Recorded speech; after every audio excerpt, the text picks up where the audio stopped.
우리 앞뒤좌우에 있는 성도들과 인사하겠습니다. 환영합니다. 사랑합니다. 네, 명절 잘 보내셨나요? 예전에는 뭐 세뱃돈 많이 받고 그랬는데 전 이제 주는 사람이 됐지 않습니까? 예, 그래서 굉장히 힘듭니다. 기도 많이 해주시고요.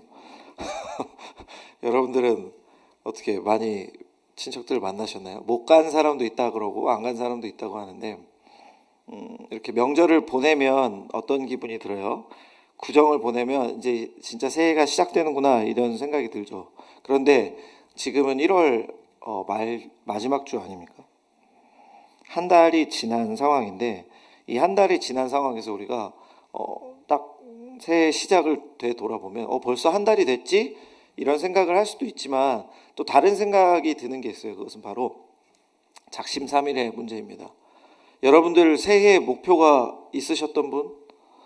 예, 그 목표를 달성하고 계십니까? 우리나라 1000명한테 작년 12월 말에 2023년의 목표가 무엇이냐, 검은 토끼의 목표가 무엇이냐 물어봤는데 6등부터 1등까지 알아보았습니다. 6등은 무엇이었을까요? 여행이랍니다. 여행. 코로나로 여행을 못 갔으니까 여행을 가기 원합니다. 5등은 뭘까요? 5등은 다이어트라고 합니다. 원래 다이어트가 1등 혹은 2등을 항상 다투는 친구인데 이번에 5등으로 내려왔습니다. 4등은 재테크를 잘하고 싶습니다. 해서 4등이고요. 3등은 운동, 2등은 건강관리입니다. 그리고 1등은 이 재테크하고 상관이 있지만 재테크와 다르게 자신은 돈을 일단 모으고 싶습니다. 해서 저축이 지금 1등이 되었다고 합니다. 다시 한번 여러분께 여쭙습니다. 여러분 어떤 목표를 새해에 세웠고 그 목표를 향해서 지금 걸어가고 계십니까? 아니면 작심삼일의 문제로 다음에 해야지, 내년에 해야지 이런 생각을 하고 계십니까? 우리의 신앙은 어떤가요? 우리의 신앙이 이전보다 더 성장한 것 같습니까? 여러분의 신앙은 어떻습니까? 작년에서 올해로 넘어올 때 여러분들은 하나님과의 약속을, 하나님 안에서의 목표를 세운 것이 있습니까? 그것은 이 한 달 동안 어떻게 진행되고 있나요? 오늘 본문을 통해서 우리 성도가 어떻게 살아야 하는지를, 성도는 어떻게 생각하고 지내야 되는지를 알아볼 텐데 올 한 해 한 달을 살아오며 우리의 자신의 모습과 비교해 보길 바랍니다. 먼저 오늘 본문에서 알 수 있는 것은 하나님께서는 빛이시라는 것을 알 수 있습니다. 5절 볼까요? 우리 5절 같이 읽어볼까요? 우리가 시작. 우리가 그에게서 듣고 너에게 전하는 소식은 이것이니 곧 하나님은 빛이시라. 그에게는 어둠이 조금도 없으시다는 것이니라. 아멘. 하나님은 무엇이래요? 빛. 그저 빛 뭐 이런 말이 있더라고요. 인터넷에. 좋은 뜻이죠? 예, 그래서 빛 땡땡 뭐 이렇게 이름을 붙이더라고요. 빛 사무엘 뭐 이런 거. 예. 그리고 뭐 빛 현정인 빼고 빛 정민. 현정일 넣으면 또 교만해지기 때문에. 예. 빛 예빛. 빛 예빛은 좀 어렵네요. 그렇죠? 예. 앞으로 읽어도 빛 예빛, 뒤로 읽어도 빛 예빛이니까. 그런데 누가 빛이라고 합니까? 지금 여기서는 하나님께서 빛이시라 합니다. 빛의 성질은 무엇입니까? 못을 밝히는 것, 그렇죠? 근데 또 뭐가 있어요? 히팅이 있죠, 그렇죠? 빛은 에너지를 전달하지 않습니까? 그래서 에너지를 내서 열을 내고 생명을 전한다. 그러니까 하나님께서 빛이셔서 이렇게 비춰주시는 분, 또 생명을 주시는 분, 은혜, 에너지를 공급하시고 우리를 은혜로 이끄시는 분이라는 것도 여기서 알 수 있는 거죠. 또한 하나님께서 빛이시라는 분은 윤리적으로도 생각할 수 있는데 인간의 측면에서는 하나님께서는 거룩하시고 의로우시고 미쁘시고 성실하신 분이시잖아요. 그러니까 그런 하나님의 공유적인 속성, 우리가 닮아가야 될 공유적인 속성을 우리가 생각할 수 있는 거죠. 하나님께서 거룩하신 것처럼 우리가 거룩해져야 되고 하나님께서 선하시고 의로우신 것처럼 우리도 그것을 닮아가야 되는데 우리 솔라 시가 뭡니까? 솔트 앤 라이트의 크리스찬이잖아요. 그렇죠? 그러면 빛과 소금, 우리는 어디에 빛과 소금이라고 하나님께서 말씀하십니까? 너희는 세상의 빛과 소금이다. 그럼 세상의 빛과 소금이면 우리가 세상의 빛을 비추는 존재, 또 세상의 소금으로 우리의 인생을 들여 그 사람들이 썩지 않게, 그 사람들이 살아날 수 있게 돕는 존재라는 것이죠. 근데 이것을 약간 천체적으로 생각한다면, 천문학적으로 뭐 거창하지도 않은데 그 천체에 관한 얘기니까 천문학적이라고 할게요. 태양은 무엇입니까? 태양은 별. 근데 과학에서 말하는 별은 스스로 빛을 내는 존재죠. 그렇죠? 그래서 이걸 다른 말로 하면 뭐라 그럽니까? 항성. 예, 물음표로 항상 대답하지 마시고 느낌표나 마침표로 대답해 주시기 바랍니다. 태양은 항성이죠. 스스로 빛을 내는 존재죠. 그렇죠? 그럼 우리 지구는 뭐예요?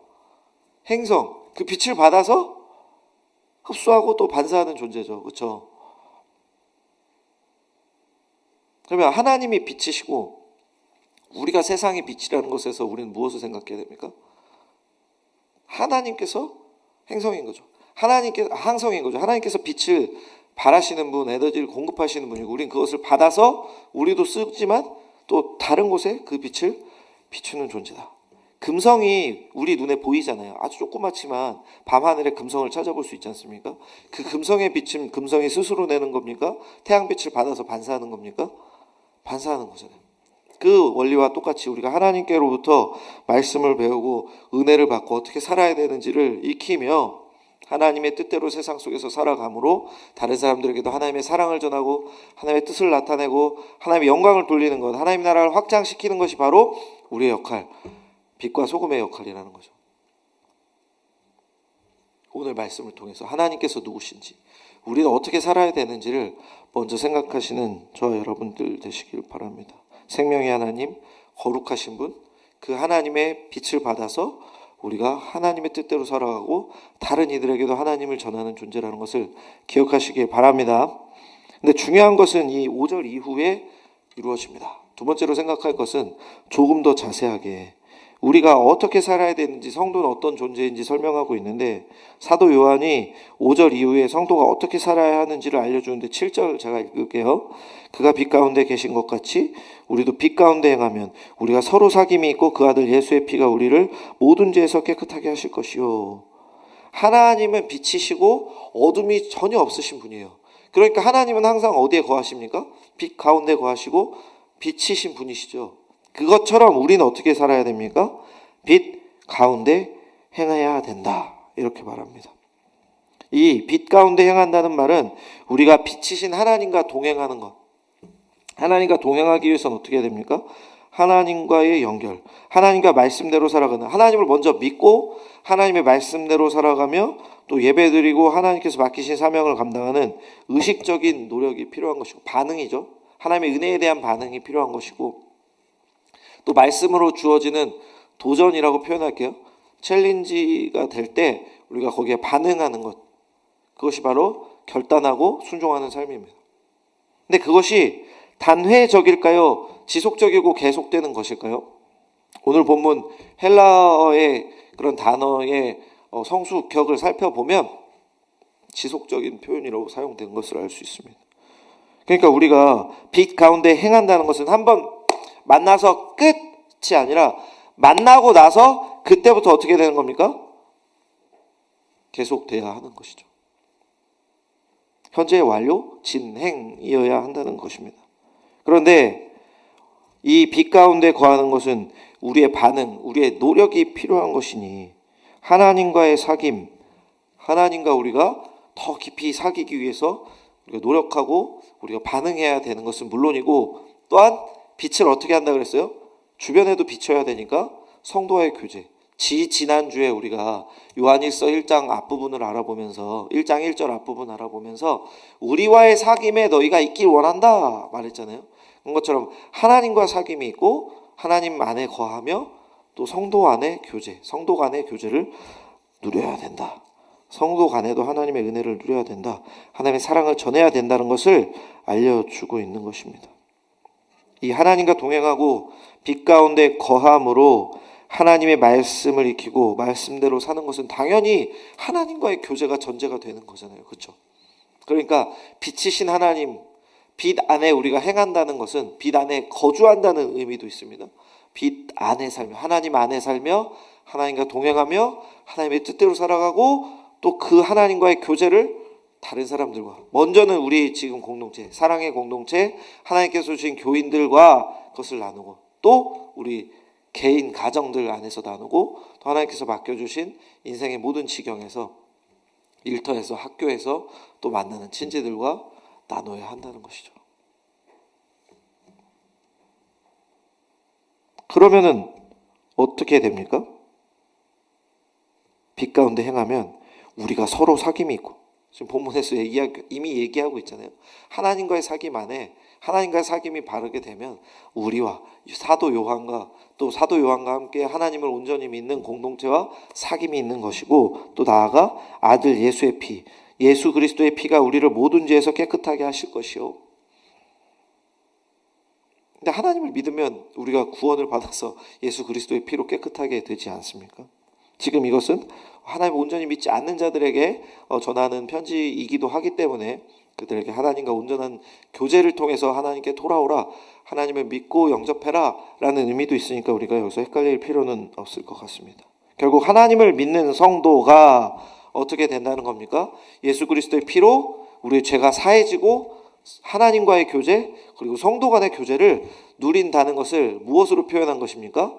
빛 가운데 거하면, 빛 가운데 행하면, 빛 가운데 거주하면, 빛이신 하나님과 온전히 동행하면 이라고 표현하고 있는 것이죠. 이렇게 성도는 어떻게 사는 존재입니까? 빛이신 하나님과 동행하기에 힘쓰는 존재, 빛 가운데 행하는 존재인 것입니다. 그리고 9절 말씀 볼까요? 9절 만일 같이 읽어봅시다. 시작. 만일 우리가 우리 죄를 자백하면 그는 미쁘시고 의로우사 우리 죄를 사하시며 우리를 모든 불의에서 깨끗하게 하실 것이요. 이는 7절 하반절 예수 그리스도의 피로 죄가 씻긴다, 깨끗하게 된다와 연결이 되는 거죠.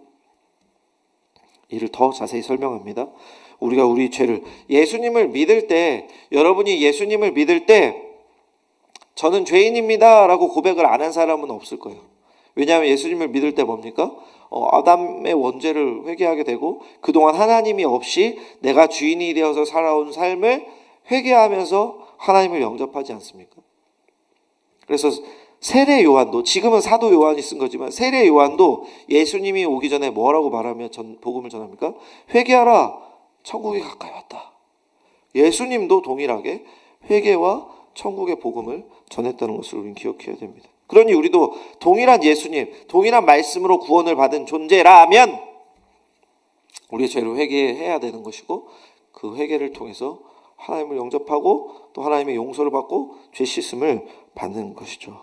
우리가 우리 죄를 하나님 앞에 고백하고 회개하면 하나님께서 우리를 용서하고 모든 불의로부터 깨끗하게 하는 하나님의 은혜를 허락하신다는 것입니다. 이와 같이 오늘 본문은 빛이신 하나님과의 교제에 들어오라고 촉구하고 있습니다. 그 전제가 되는 하나님을 영접하는 것, 하나님을 믿는 것, 죄를 회개하는 것, 그리고 하나님 뜻대로 살아가는 것. 그 하나님 뜻대로 살아가는 것 안에 하나님과의 온전한 교제와 성도 간의 교제가 들어있으니, 또 복음을 믿지 않는 자들에게 전하는 것이 들어있으니 여러분들은 어떻게 살아야겠습니까?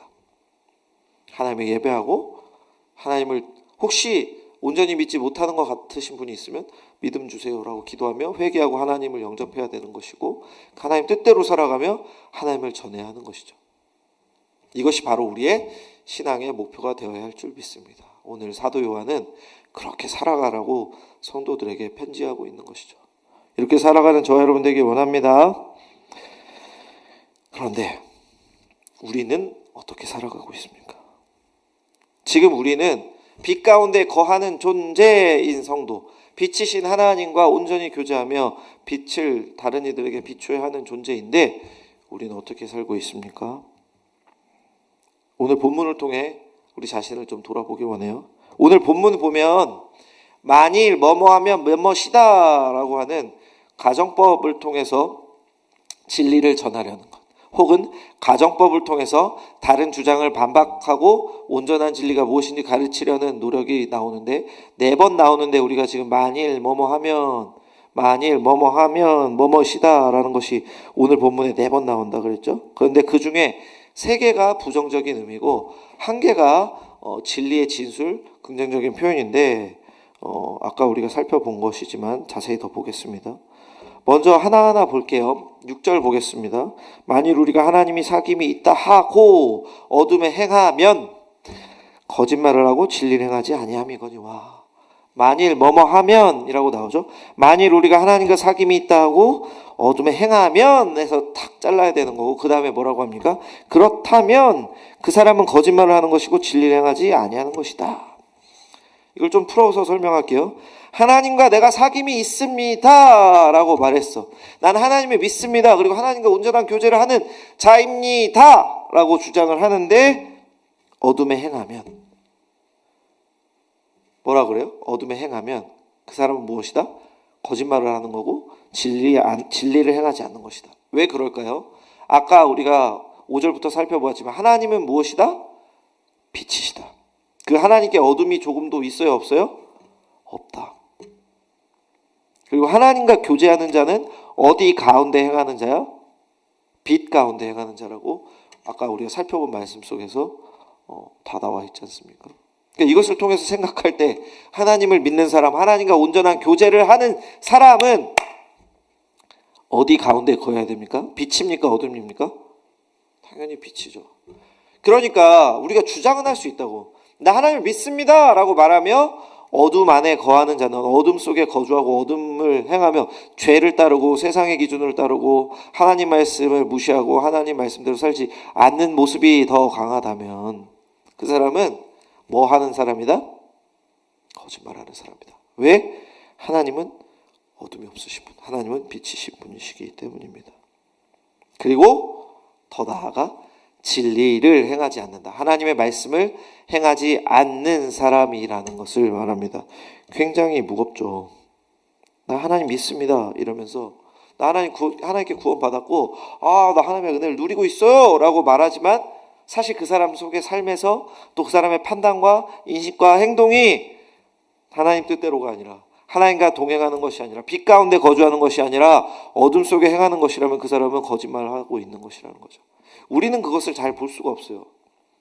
저도 교역자니까 느껴지는 건 있어요. 사실 영적으로 좀 답답한데 뭐 이런 건 있어. 왜 이러지? 이런 건 있는데 명확하게 이 사람이 잠깐 시험 든 건지 훈련 받는 건지 요즘 좀 어려운 건지 원래 그런 건지는 모르잖아요. 원래 그런 건지 누구만 아는 거다? 하나님과 여러분만 아는 거예요. 하나님과 여러분만 아는 것이라는 거. 아무리 여러분이 진지한 표정을 짓고 아무리 열심히 교회 사역을 한다고 한들 여러분들이 어둠 속에 거하는지 빛 가운데 거하는지는 사실 여러분이 더 잘 아실 것이고 하나님 더 명확하게 아십니다. 그러니까 오늘 6절에서 만일 이러면서 이 말을 하는 것을 잘 생각해 보아야 합니다. 하나님을 믿지 않는 것, 하나님을 믿는다 하는 것, 이 말이 중요한 것이 아니라 뭐가 중요한 거예요? 하나님을 진짜 믿는다면 하나님 안에 빛 가운데 행하는 것, 빛 가운데 거주하는 것이 더 중요한 것이다.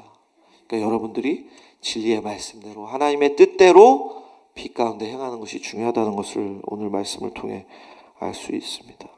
이번에 8절 볼까요? 8절 만일 우리가 같이 읽어볼게요. 시작. 만일 우리가 죄가 없다고 말하면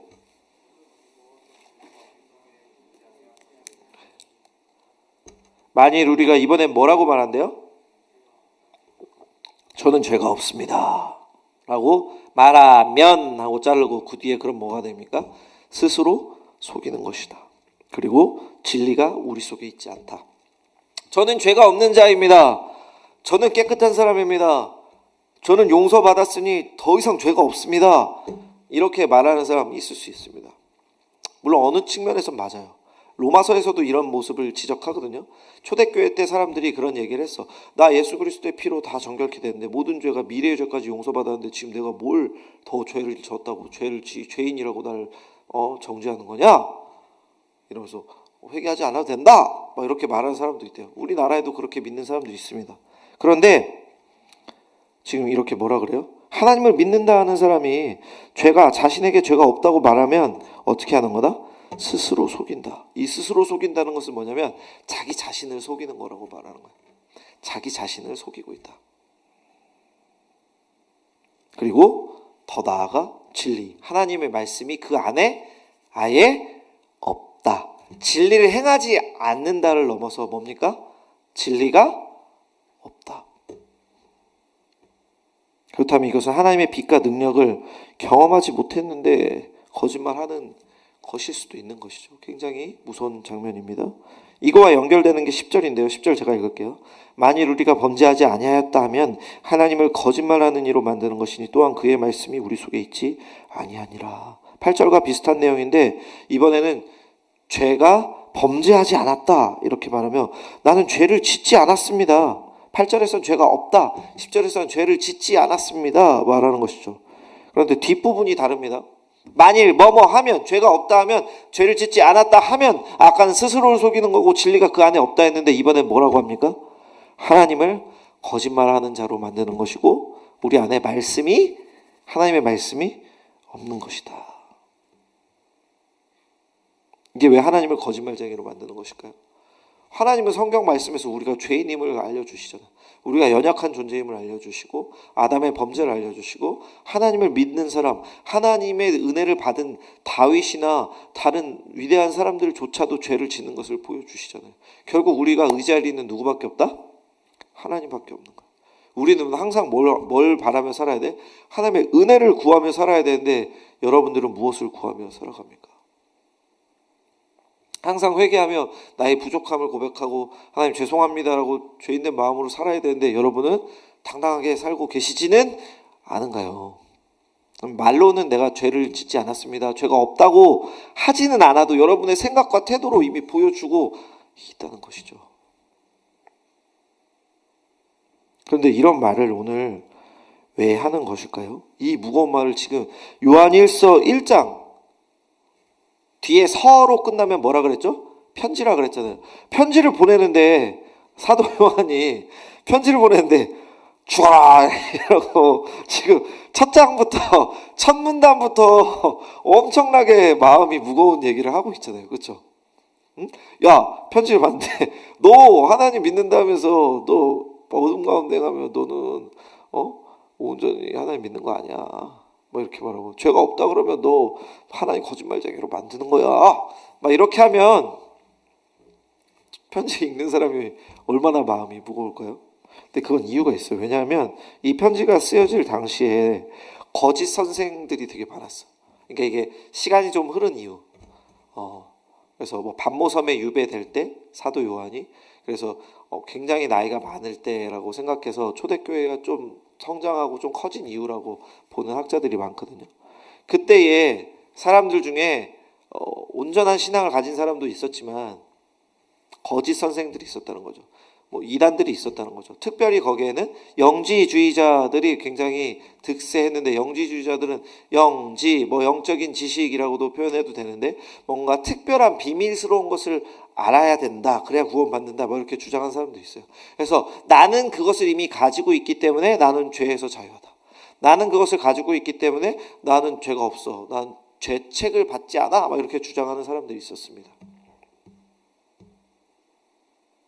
그래서 그 사람들에 의해서 교육을 받은 사람들, 그 사람들의 주장에 영향을 받은 사람들이 교회 안에서 분란을 일으키는 것을 넘어서 분리되고 분열되는 현상이 계속해서 나타났던 것이죠. 그래서 사도 요한이 사랑의 마음으로 그들에게 하나님을 믿는 사람은 어떻게 살아야 하는지를 실생활과 관련해서 신학적인 지식과 신앙적인 표본을 알려줌과 동시에 어떻게 살아야 하는지를 알려주는 것이 바로 사도 요한의 목적, 이 요한 1서의 목적인 것입니다. 그런데 이 살펴본 세 개의 구절은 이들의 주장을 사도 요한이 반박하는 거예요. 왜냐하면 영지주의자들 중에 하나님은 빛이시다, 하나님을 믿는다 하지만 자기의 삶 속에서 하나님의 말씀대로 사는 모습이 없는 자들이 많았거든요. 아까 빛이시다라는 것 의미 속에 뭐가 함의된다고 했습니까? 윤리 도덕적인 부분이 들어간다 했죠. 거룩하신 하나님을 담는 것, 선하신 하나님, 의로우신 하나님을 담는 것이 바로 뭐예요? 우리의 측면에서는 착하게 사는 거, 어떻게 말하면 믿는 사람답게 사는 거잖아요. 그러니까 그것이 우리의 측면에서는 우리의 잘못을 이겨내고 나의 연약함을 이겨내고 하나님 말씀을 닮아감으로 내 인격이 더 도야되고 성령의 9가지 열매를 맺어가고 예수님의 성품을 닮아가는 것이라는 뜻도 이 안에 들어있는 것이죠. 그런데 영지주의자들과 그것을 따르는 분리주의자들 그리고 거짓 선생들 또 그 밖에 이단들은 이런 것을 얘기하지 않는 사람이 굉장히 많다는 사실. 기독교 대표적인 이단 중에 JMS라고 하시죠, 그렇죠? 어디 가다 보면 영어로 빨간색으로 JMS 돼 있는 데도 있어요. 근데 어떤 골프 연습장이 JMS라고 돼 있어서 굉장히 피해보고 있는 곳이 있는데 또 그분도 이름이 이니셜이 JMS가 뭐예요. 그래가지고 바꿀 마음이 없다 막 이렇게 하시는 분 우스갯거리로 들었던 적이 있는데 JMS 정명석 씨잖아요, 그렇죠? 그분 이름이. 근데 그 사람은 굉장히 성적으로 문란한 사람입니다. 그래서 거기 뭐 여자 성도들이 오면 자기의 성흔을 입어야 된다. 나의 은혜를 입으려면 어떻게 해야 된다? 이 사람과 성관계를 맺어야 된다. 자야 된다. 뭐 이렇게 해서 젊은 사람들이 거기에 막 가는 거예요. 그런데 막 취재하고 뭐 거기서 빼내고 막 이렇게 할 때 그 사람들이 그 JMS를 믿을 때 거기 그 교리를 믿을 때는 그게 당연한 건 줄 알고 너나 할 것 없이 더 먼저 가겠다고 난리를 쳤다는 것입니다. 그러니까 윤리 도덕적으로 얼마나 무너진 모습을 보입니까?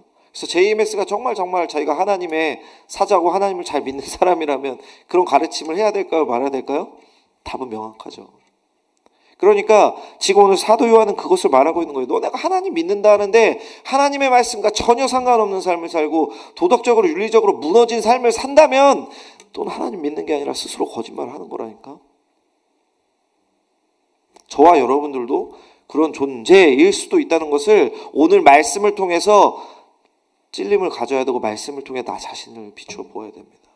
하나님을 믿는다 하지만 내가 거짓을 행하고 세상 속에서 똑같이 불법을 행하고 남을 속이고 또 남들에게 피해를 주고 나 자신만 위해 살고 윤리도덕적으로 문제 일으키지 않고 우리 청년부에 있는 누구처럼 운전하다가 기분이 나쁘면 주먹으로 클락션을 빡 때리는 어떤 분이 계세요. 고향을 말하면 너무 쉽게 알겠네요. 고향은 그곳입니다. 남쪽 나라. 더 이상 얘기하지 않을게요. 근데 저도 빵빵 할 때 있어요. 정말 위험하고 막 저희 딸 타고 있을 때 힘들면 빵 할 때가 있는데 빵 하고 나서 후회할 때가 있는 거죠. 어떤 적이 있었느냐면 제가 전도사일 때 얘기했던 것 같은데 전도사일 때 전도를 못 하는 거예요, 제가. 왜냐하면 난 맨날 교회에 있으니까 또 신대원에 있으니까 믿는 사람만 만나니까 전도를 못해서 그때는 하이패스가 아닐 때요. 그래서 하이패스가 이제 개발이 됩니다. 막 뉴스 나올 때거든요. 그런데 그때 제가 톨게이트에서 이제 그 일하시는 분들을 만나야 되잖아요. 그래서 이거 뭐라 그러죠? 이거를 카드를 드리고 제 현찰을 드리거나 뭐 신용카드를 드려야 되잖아요.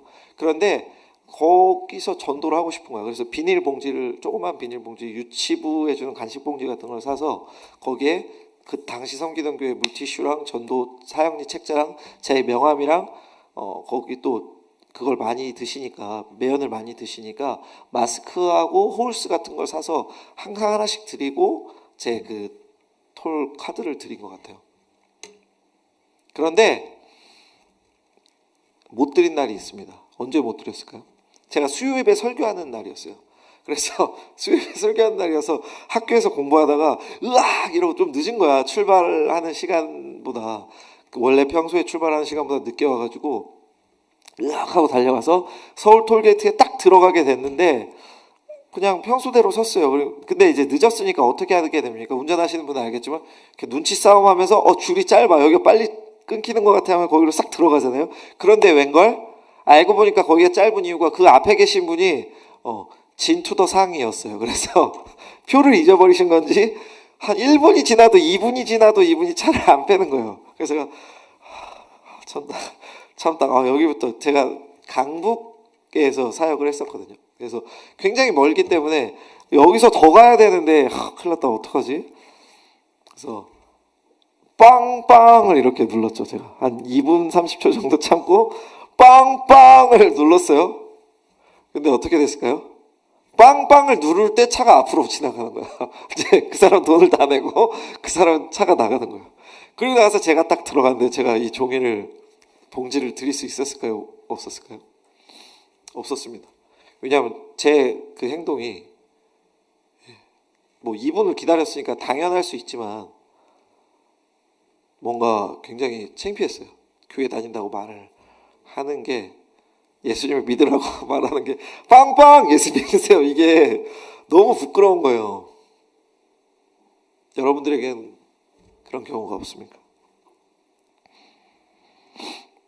요한은 이런 이들의 사상을 6절과 같이 하나님과 사귐이 있다면서 어둠에 향하는 것, 하나님의 말씀과 전혀 상관없이 살고 세상의 기준대로만 살고 세상의 뜻을 따르려고 하는 그런 모습을 보인다면 그것은 거짓말이고 하나님의 말씀을 행하지 않는 거라고 말하는 거예요.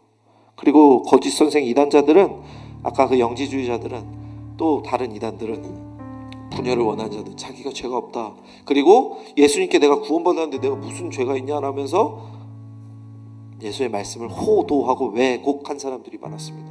그러니까 사도 요한은 8절과 10절로 이렇게 말하는 거예요. 야, 너희가 하나님 믿는데 죄가 없다 그러고 죄를 지은 적이 없다고 하면 너가 스스로를 속이는 거고 하나님을 거짓말쟁이로 만드는 거고 너희 안에 진리의 말씀이 아예 없는 거야 라고 말하고 있습니다.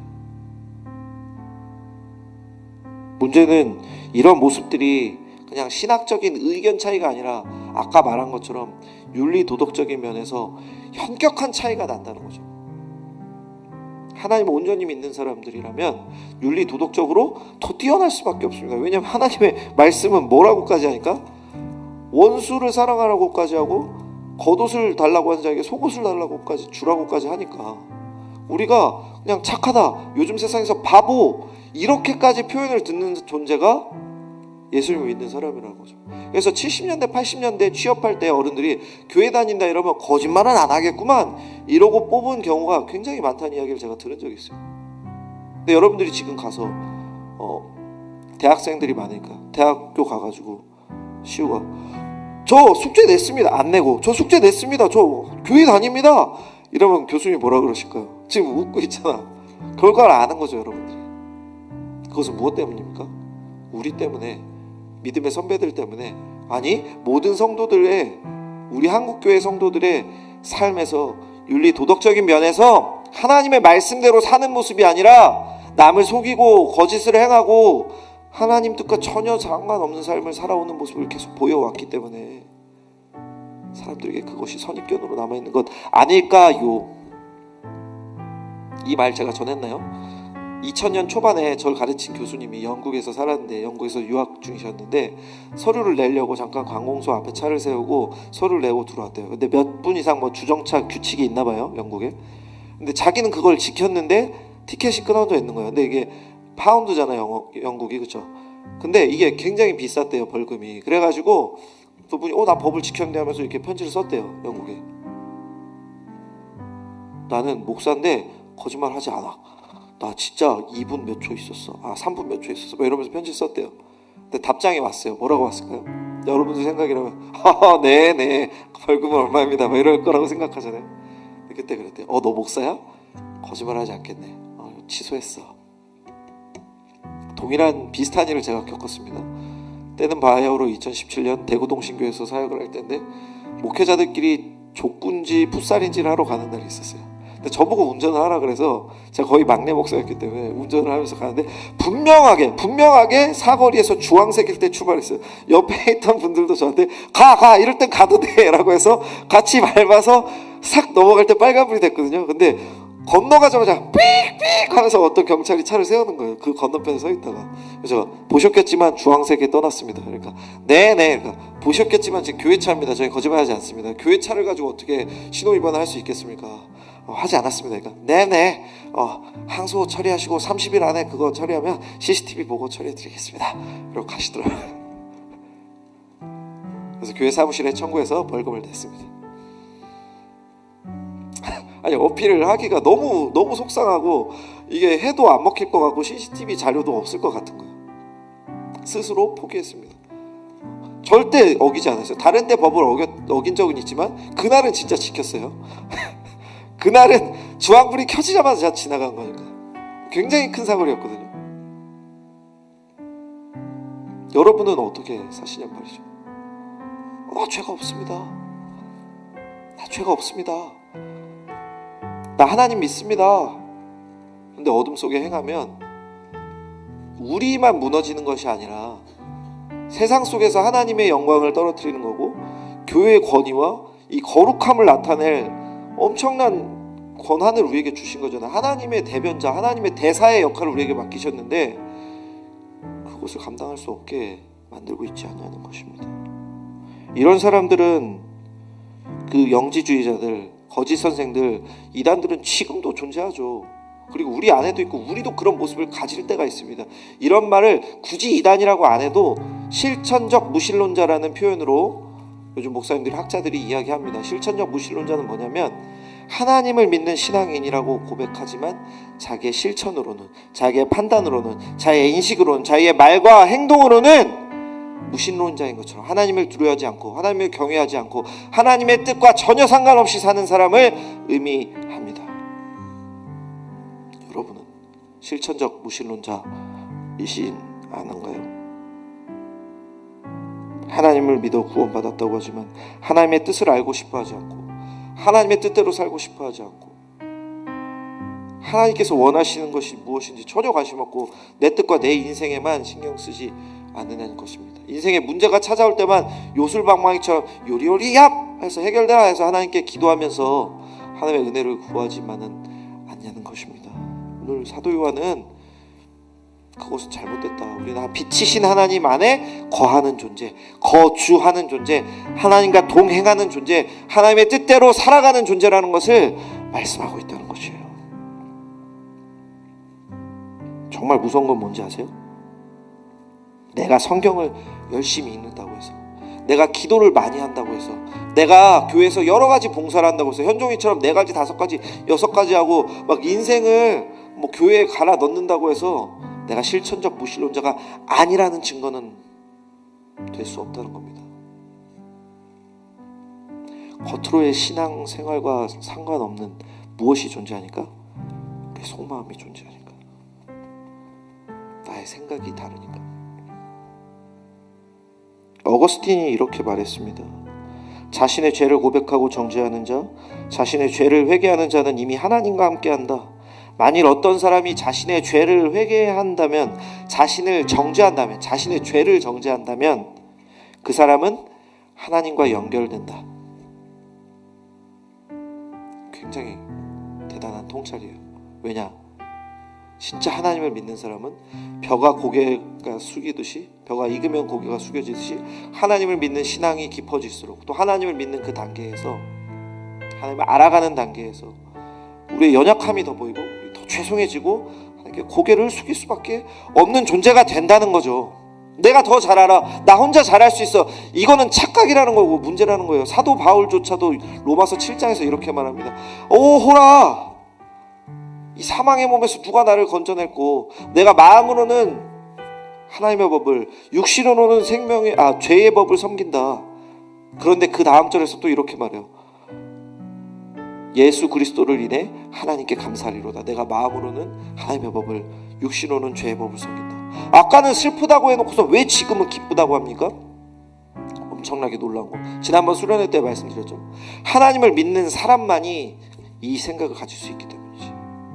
하나님을 믿는 사람만이 내가 진짜 죄인이라고 고백하는 거고, 하나님 말씀에 비추어 내가 잘못 살고 있다고 고백하는 거고, 하나님 앞에 겸손해지는 거고, 하나님의 뜻에 귀를 기울이게 되는 거고, 하나님 말씀대로 어떻게 살아야 되는지를 노력하고 괴로워하며 내가 해봤는데 안 되니까 하나님 은혜 주시고 날 변화시켜 주십시오라고 기도하며 노력한다는 것이죠. 그러니 아무리 열심히 여러분들이 교회 사역을 한다고 해서, 아무리 열심히 교회 예배 드린다고 해서 그것이 여러분이 진정한 신앙인으로 성장하고 있다는 것을 증명하지 않는다는 것을 기억하시기 바랍니다. 지금 이 얘기를 하는 동안에도 여러분들의 표정과 태도를 제가 일부러 안 보려고 저를 보고 설교하고 있어요. 제가 선입견을 안 가지려고. 왜냐하면 지금 이 설교를 할 때 나랑 뭔 상관인데? 한번 떠들어봐, 이런 표정을 하고 있는다면 제가 여러분들을 볼 때, 그쵸? 제가 여러분들을 보면서 뭐라고 생각하겠어요? 이 친구 그렇구나라고 생각하지 않겠습니까? 그렇기 때문에 전 지금 저를 보고 너무 여러분을 보고 싶어. 설교할 때 여러분을 보면서 설교하고 싶은데, 요한일서 설교하는 이 1장 부분을 설교할 때 여러분을 못 보겠는 거예요. 왜냐하면 나한테 선입견이 생길까 봐 안 가지려고 노력합니다. 이미 있어요. 최현종 건방진 놈, 고대를 떨어졌어야 돼. 저 자식 건방져. 왜 갑자기 노래가 커지는 거죠? 자아가 강해. 근데 이거는 언젠가 꺾일 거니까 큰 문제가 아니잖아요. 그런데 지금 이 문제, 저는 죄가 없습니다. 저 하나님 믿는데 어둠 속에 거하는 것, 제가 의심하면 안 되잖아요, 교육자가. 그러니 여러분, 저희 오늘 말씀 가지고 이따가 나누실 때도 조금 더 겸손하게, 하나님께서 이 말씀을 우리에게 지금 왜 주셨나를 생각하면서 저도 볼게요. 저도 저 자신을 돌아볼게요. 하나님, 제가 어둠 속에 거하는 게 분명히 있군요. 제가 저번에 빵을 했습니다. 제가 저 새해 그 다음에 끼라고 말한 적이 있습니다. 제가 막 욕을 한 적이 있는데 제가 신발 막 쌍용 막 얘기를 했네요, 차 속에서. 회개하겠습니다. 여러분들도 하나님께 회개하시고, 하나님 말씀대로 내가 살지 못하는 게 뭔지를 생각해 보시고 그것을 조금이라도 이겨내려고 노력을 해보자. 그걸 목표로 삼아보자. 난 안 해. 나도 슝 뭐 이렇게 하지 마시고, 반사 막 이렇게 하지, 뭐 무지개 반사라고도 하더라고요. 그렇게 하지 마시고 오늘 말씀에 사도 요한의 이 사랑의 편지를 생각하며 하나님께서 우리에게 원하시는 것은 하나님과 동행하는 것이고 빛 가운데 거하는 것이고, 하나님의 말씀을 배워야지 그렇게 살 수 있잖아요. 그러니까 여러분들이 더 알기 위해서는 교육과 훈련에 어쩔 수 없이 참여하셔야 돼. 그리고 혼자서 공부하시길 원하시는 분은 저한테라도 물어보세요. 자료를 드리고 공부할 수 있게 알려드릴게요. 근데 어제도 그런 질문이 리더 속에서 나왔지만, 여러분들 스스로 설교 속에서 52주 동안 하겠다면 성경 66권을 다 볼 수는 없을 거예요. 그러니까 우리가 교육을 같이 하고 또 독서 토론도 같이 하고, 이런 GBS 할 때도 열심히 예습하시고 궁금한 것도 질문하시면서 조금씩 성장하는, 완성되자고 말하지 않았습니다. 조금씩 성장하는 저와 여러분 되시기를 주님의 이름으로 축원합니다. 그렇게 살아가는, 그래서 한번 하나님을 뜨겁게 만났습니다. 그렇지, 내가 청년 때 2023년에 기가 막혔지, 내가 수련회 때 기가 막혔지, 그걸 떠올리는 것이 아니라 날마다 하루하루 촉촉하게 가랑비에 젖어가는, 그러면서 조금씩 더 변화되고 성장하고 예수님을 닮아가고 예수님을 전하는 세상의 빛과 소금으로 사는 저와 여러분 되기를 주님의 이름으로 축원합니다. 아멘. 우리 시간 잘